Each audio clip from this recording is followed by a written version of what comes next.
Bună ziua frumoși mei berbeci, bine ne revedem, dragii mei. Astăzi vom vorbi despre iubire pentru luna mai, pentru toată lumea, pentru cei care aveți o relație, pentru cei care sunteți singuri, burlaci sau separați. În descriere vă las minutul exact, doar că nu uitați, rămâneți cu toții aici deocamdată, pentru că vom scoate 3 mesaje din oracol care vor fi comune pentru toți berbecii, da? Hai să vedem luna mai cum se prezintă din punct de vedere emoțional, romantic și așa mai departe pentru noi toți și care sunt cele mai importante mesaje care trebuie să le auzim. Începem, berbeci, sau pentru toți cei care aveți soare, lună, ascendent sau Venus în berbec. Începem. Primul mesaj. Condiționări. Exprimare emoțională și invidie. Da, nu știu despre ce vrea să ne vorbească invidia asta. Hai să vedem. Avem conformism, wow! Atenție, atenție, avem beculețe care se aprind aici de alarmă. SOS. Dragi berbeci, unii dintre voi vă simțiți constrânși într-un fel sau altul, sau condiționați dacă vreți,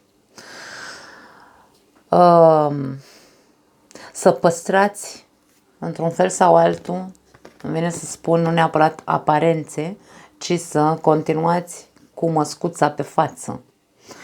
De ce? Probabil pentru că sunteți într-o poziție în care trebuie să vă conformați în această lună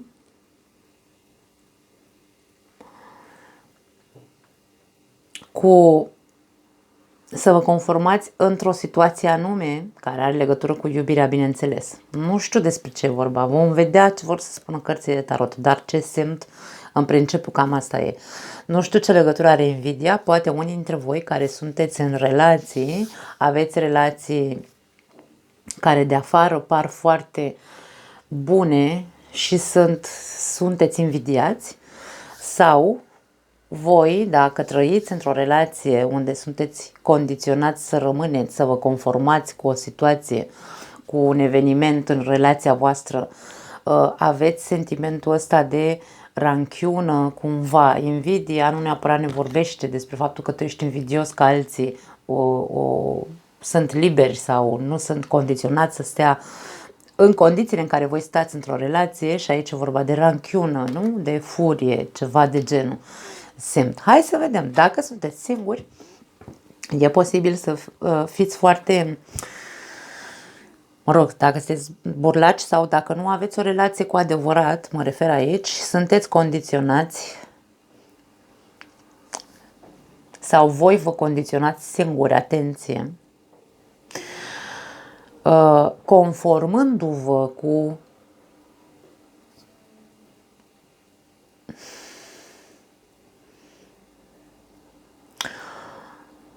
situația de a fi singur sau de a fi burlac în momentul de față. Și aici, pentru voi, ce simt este că e ca și cum vi se spune, puneți mâna și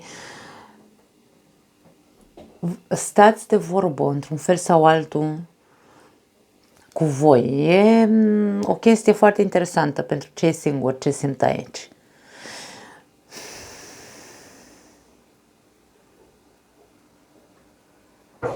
E ca și cum vă condiționați singuri să nu recunoașteți ceva anume în viața voastră.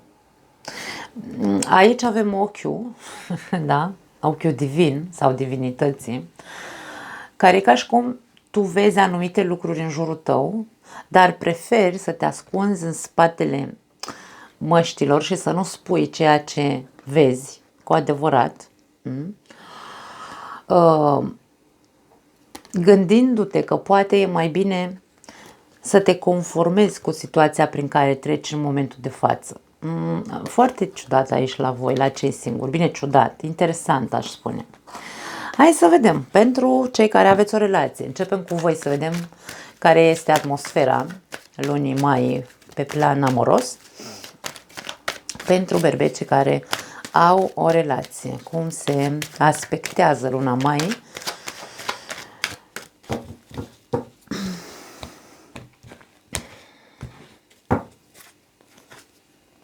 Zece de monede, 6 de spade, regina de cupe.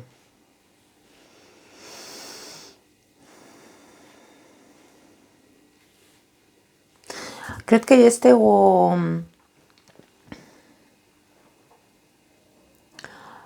evoluție a unor relații, a unor berbeci, o tranziție de la, hai să spunem așa, a fi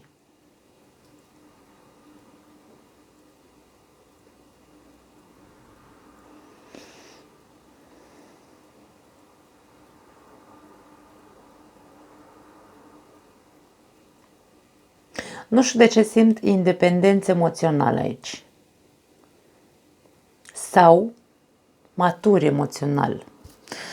Veniți dintr-o perioadă în care totul a fost ok, da? Toată lumea era fericită, mulțumită în relația asta și tu și partenerul de viață. Ați trecut prin niște turbulențe, aveți un bagaj în această relație care duce, de-aia spun că este o tranziție și o evoluție cumva, duce la maturizare emoțională. Evenimentele prin care ați trecut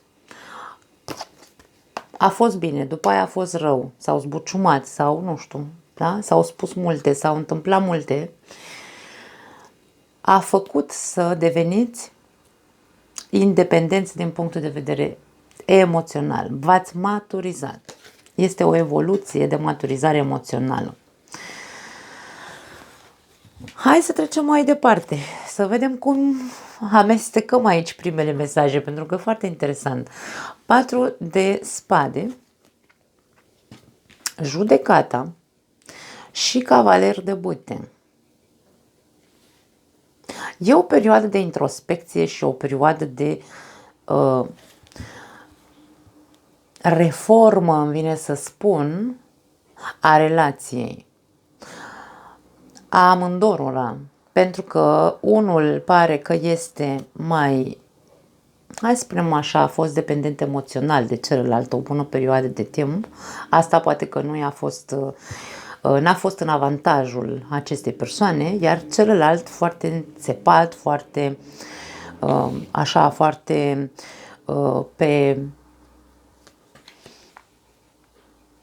pe foarte multă energie și cumva mai nepăsător, un pic mai egoist, da? Aici se vor vedea, în această lună mai, se vor vedea foarte multe aspecte a fiecăruia dintre voi. Va avea loc probabil o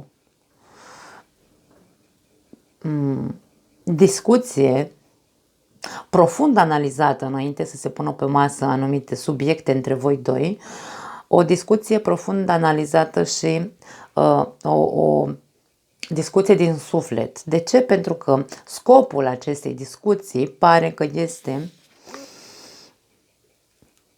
nu neapărat împăcarea, ci renovarea relației, să o facem din ce în ce mai bună și din ce în ce mai solidă.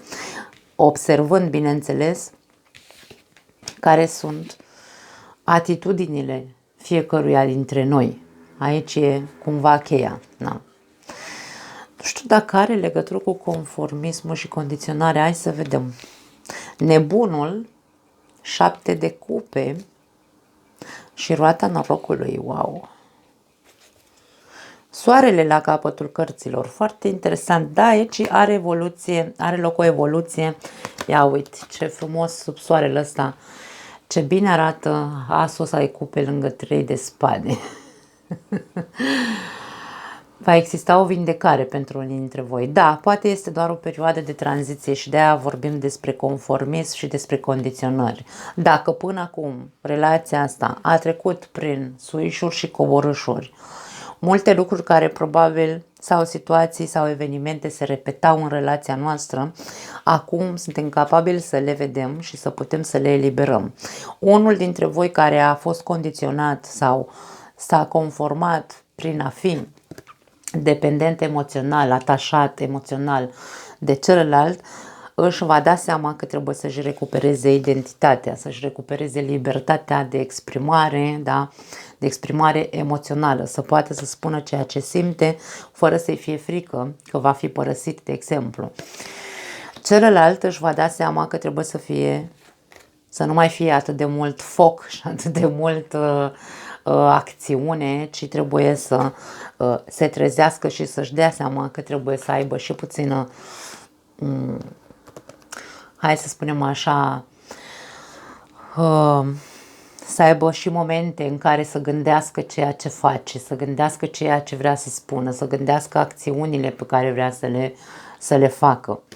Pentru că e momentul în care relația asta trebuie să depășească anumite momente, să depășească, să integreze, să accepte, să se trezească. Da? Relația trebuie să se trezească la realitate, să vadă că tot trecutul ăsta care încă mai cântărește greoi așa în fiecare dintre voi doi, nu face decât să, dacă nu este acceptat și renovat, reformat atitudinea fiecăruia dintre voi, veți continua să trăiți cumva așa, visând de fapt la altă dinamică a relației și nu se concretează și se va continua în fluctuație. Aici este vorba de, în această lună mai, e momentul să ne trezim, să vedem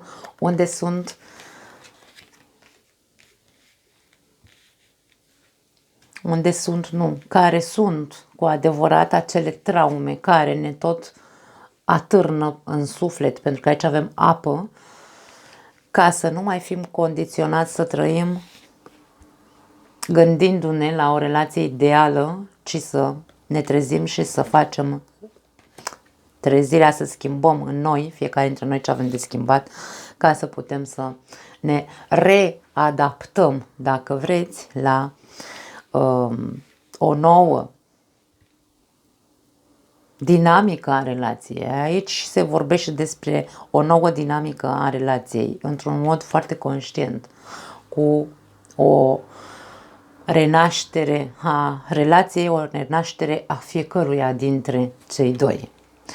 Fără să mai existe condiționări, nici mentale, să nu mai existe nici ne conformăm cu relația pe care o avem sau cu evenimentele care vin din exterior, fără să le medităm și fără să înțelegem de ce vin peste noi, da? Fără să facem nimic. Și aici este când, în momentul în care ne trezim, ne dăm seama că fiecare dintre noi are în el însuși suișuri și coborâșuri emoționale, impulsive și așa mai departe. Da? Și când ne trezim, ne dăm seama ce avem de făcut. N-aș spune că are vreo legătură invidia aici. Este o lună în care berbecii care au relații eliberează răni din trecut, răni pe care și le-au făcut, răni pe care le-au produs, răni care au făcut ca această relație să sângereze. Mie vine să spun că este o lună de vindecare. De vindecare a rănilor și a traumelor prin care au trecut acești doi parteneri în această relație.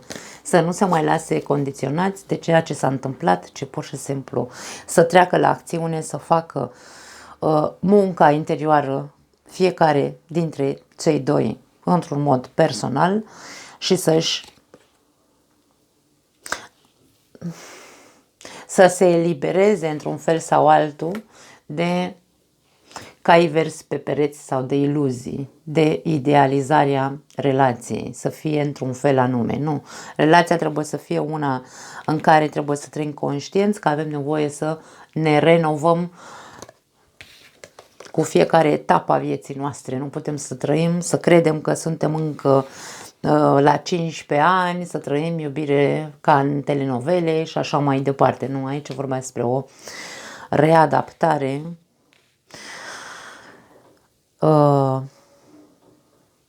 la fiecare etapă a acestei vieți și a acestei relații. Nu cred că are legătură invidia, nu știu dacă este vorba doar despre ce spuneam mai devreme, acea furie cu care unii dintre noi probabil în relații am trăit pentru că poate nu ne-am exprimat din punct de vedere emoțional exact așa cum ne-am fi dorit să ne exprimăm. Am ținut așa niște măscuțe, după cum am zis, da. Da, foarte, foarte filozofică și interesantă etalarea voastră.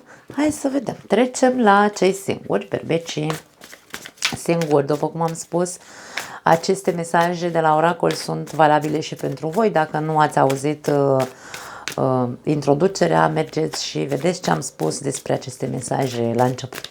Hai să vedem. Berbecii singuri, burlaci sau separați, luna mai 2024, pe plan amoros. Să vedem cu ce vine luna mai pentru voi. Judecata și la voi, foarte interesant, eliberare și la voi. 7 de monede și forța. La voi este vorba de a vă elibera de așteptări, pentru că 7 de monede este o carte de așteptare. Această persoană a plantat o sămânță și așteaptă să vadă când dă roade sau așteaptă să vadă când iese la suprafață planta, da? Acum, următoarea carte după 7 de monede este forța. Dacă tu te eliberezi de așteptări, așteptările pe care tu le aveai, probabil sunt legate de a avea controlul situației. Dacă tu, până acum, în relațiile tale sau chiar dacă nu vorbim că în momentul de față nu ai o relație, dar tu te aștepți ca persoana care intră în viața ta să ai control asupra acestei persoane sau să ai control asupra evenimentelor cu care vine această persoană, aici este vorba de a conștientiza că trebuie să te eliberezi de acele așteptări. Nici o persoană nu intră în viața noastră cu, hai să spunem așa,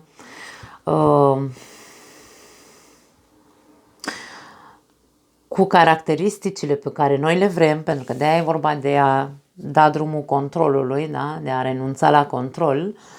Nici o persoană nu vine în viața noastră echilibrată, da? Nici ea nu e echilibrată, nici noi nu suntem echilibrați, decât dacă am făcut și facem, în fiecare zi trebuie să facem o muncă interioară ca să putem să zicem că atragem sau suntem un magnet pentru persoanele echilibrate. Aici e vorba de eliberează-te de așteptările ca totul să se întâmple într-un fel anume cum tu ți-ai dori. Poate că asta este condiționarea voastră, că voi vă așteptați tot timpul să fie persoana așa cum voi, în zona voastră de control, în ceea ce dominați voi. Dacă este din context persoana, dacă e diferită față de ce așteptări aveți voi, deja intrați în rigiditate. Da. Hai să vedem. 8 de cupe, cavaler de spade și cavaler de bâte.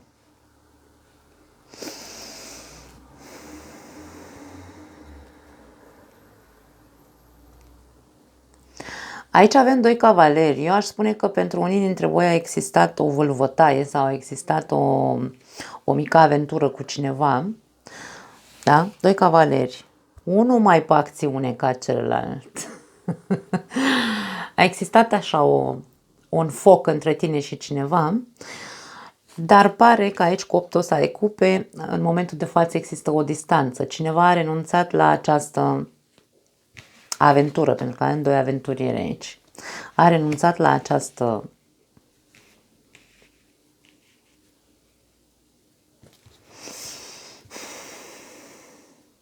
da, nu pot să spun decât aventură în momentul de față. 4 de monede, 6 de bâte, 4 de spade, foarte interesant. La capătul cărților soarele și la voi, citare. La amândoi berbecii, la amândouă tipuri de berbeci avem soarele. Acum, 4 de monede, 6 de bâte, 4 de spade. Dragii mei, voi cei singuri, dacă a existat aici o vălvătaie între tine și altcineva și această persoană e la distanță în momentul de față sau aici e, nu știu, a plecat pur și simplu, în momentul de față nu mai aveți o legătură, ce pot să văd aici este că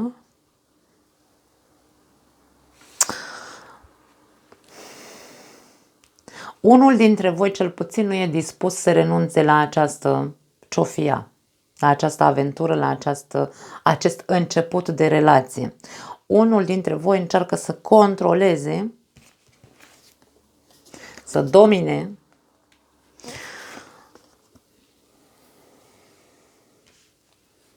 hai să spunem așa, viteza cu care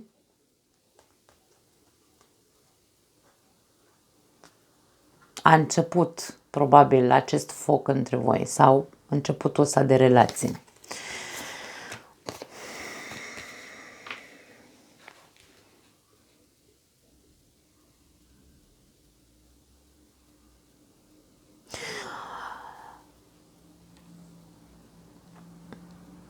De ce nu vrea să renunțe la... Nu știu dacă tu ești cel care nu vrea să renunțe la cealaltă sau nu vrei să renunți la control sau nu vrei să renunți la persoana respectivă. De ce nu vrei să renunți este pentru că e cumva așa, dacă a intrat val vârtej în viața ta această persoană, ți-a dat viața peste cap, ți-a dat controlul peste cap, ți-a dat, nu știu, viața ta controlată, că tu era așa echilibrat, liniștit în banca ta și viața era ok. De când a intrat persoana asta în viața ta, ți-a dat așa, ți-a pus-o cu sus în jos, a plecat, la fel de repede cum a venit această persoană, a plecat, dar aici te văd că nu vrei să renunți pentru că este o persoană care pe tine îți atrage foarte mult atenția. 6 de bâte este o persoană care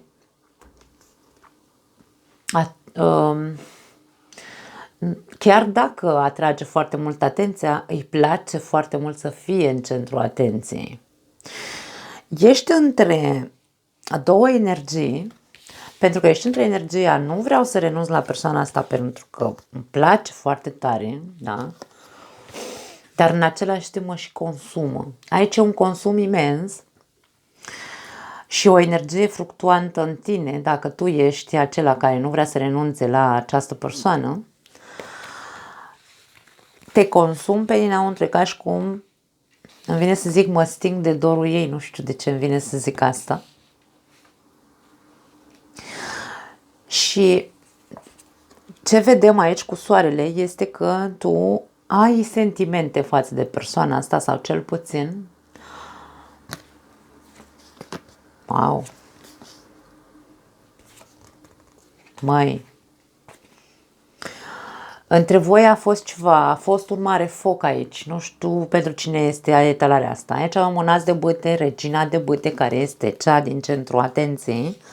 Da? Nu contează bărbat, femeie, nu are importanță. E o persoană care strălucește. Și aici avem îndrăgostitul.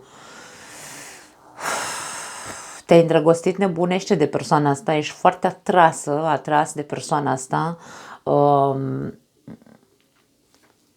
Am sentimentul că unii dintre voi vă topiți așa, după cum am zis, pe picioare. Ați pierdut controlul. Nu știți ce să faceți. Atenție la ce văd aici în primele mesaje. Îmi lasă impresia că unii dintre voi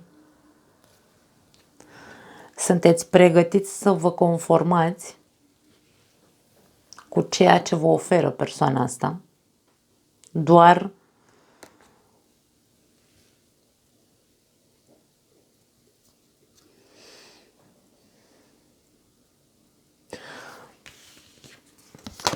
pentru că nu vreți sau nu puteți, pentru că în momentul de față asta simțiți.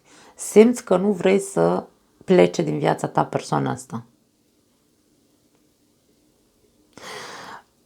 Insist, persoana asta nu este în jurul tău, în prezența ta în momentul de față. Nu.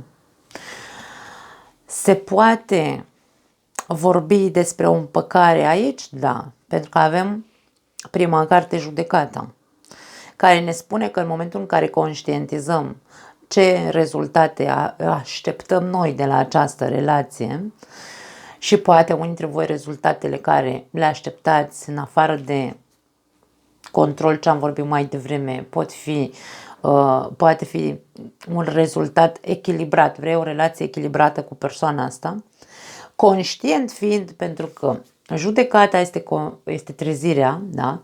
Sunt conștient că persoana asta poate nu este persoana care într-adevăr să-mi ofere satisfacție din plin, cu toate că aici sunt că mă consumă, dar mă și atrage, nu știu, e o nebunie aici la unii dintre voi. Nu știu dacă neapărat sunteți îndrăgostiți, da, poate fi, de ce nu? Ideea este că nici voi nu vă exprimați cu adevărat, pentru că aici există o insatisfacție față de ceva nu-ți place la persoana asta, dar nici nu zici, da? E un fel de chinuială luna mai pentru voi, dragii mei. Mie vine să spun să nu vă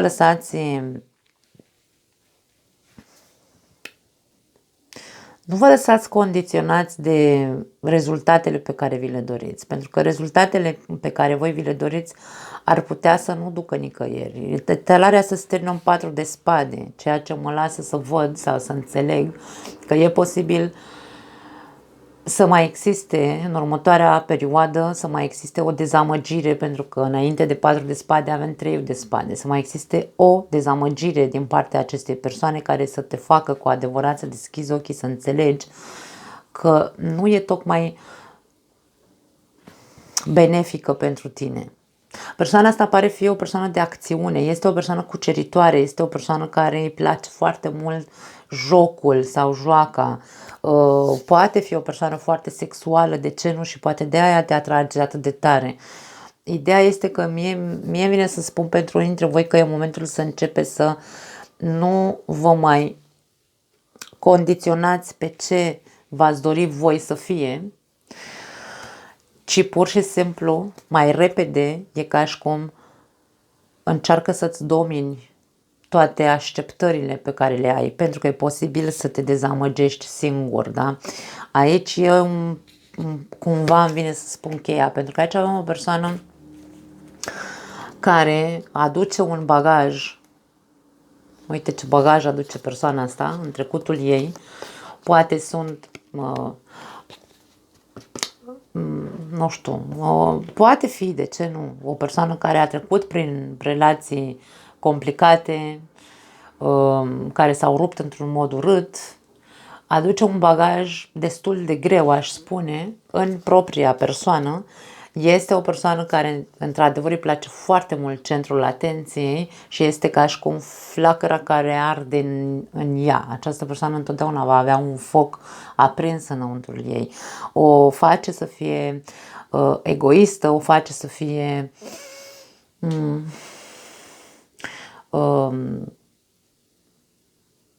narcisistă în anumite momente pe această persoană, da, de ce nu? Avem conotații aici de cavaler de bâte, regină de bâte, și tu ești foarte vulnerabil din punct de vedere emoțional în fața acestei persoane, indiferent cât de mult ai încerca, da, ai încerca să-ți păstrezi probabil aici măscuța pe față, ești ca și cum, pentru această persoană, ești ca și cum o carte deschisă și te vede, citește în tine, știe, îți cunoaște vulnerabilitatea. Și probabil că de aia și știe, probabil că nu vrei să renunți. Și de aia am senzația aici că va exista o dezamăgire în această lună mai, poate spre sfârșitul lunii mai. Și într-un fel sau altul se spune să încerci să-ți controlezi. Țineți în frâu așteptările. Nu încerca să ai așteptări prea mari, îmi vine să zic. Nu prea mari, cel puțin. E cumva tu trebuie să fii stăpân pe tine.